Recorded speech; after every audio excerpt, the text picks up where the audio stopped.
केएमटीच्या ताफ्यात सध्या 84 बस आहेत, पण अनेक बसेस नादुरुस्त असल्यानं सध्या दिवसाला जेमतेम 50 ते 55 बसेस रस्त्यावर धावतात।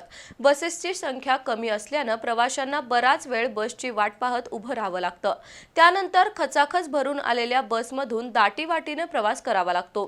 केएमटीच्या ताफ्यातील निम्म्यापेक्षा अधिक बसेस लवकरच नियमानुसार स्क्रॅप कराव्या लागतील। अशा परिस्थितीत केएमटीचा प्रवास सुरळीत राहण्यासाठी केंद्र सरकारकडून मंजूर झालेल्या ई-बसेस लवकरात लवकर दाखल होण्याची गरज आहे। गेल्या अनेक वर्षापासून केएमटी सेवा तोट्यात आहे। केएमटीला दररोज 3.5 ते 4 लाख रुपयांचा तोटा होतो।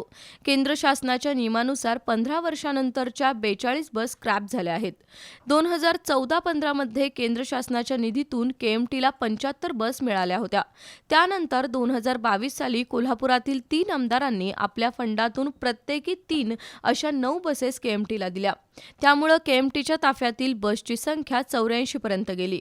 पण या बसेसमधील 20 बसेस नादुरुस्त आहेत, तर चालकांअभावी 10 बसेस रस्त्यावर धावू शकत नाहीत। बऱ्याचदा बंद पडलेल्या एका बसचे पार्ट काढून चालू स्थितीतील दुसऱ्या बसला घालावे लागतात।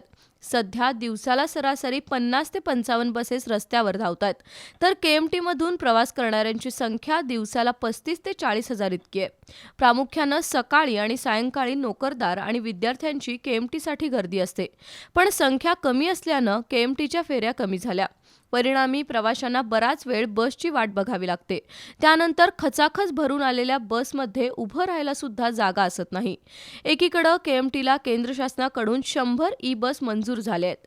त्याच्या पायाभूत सुविधा उभारण्याचं काम सध्या सुरू आहे। बस डेपो, चार्जिंग स्टेशन उभारणीचं 70% काम पूर्ण झालंय।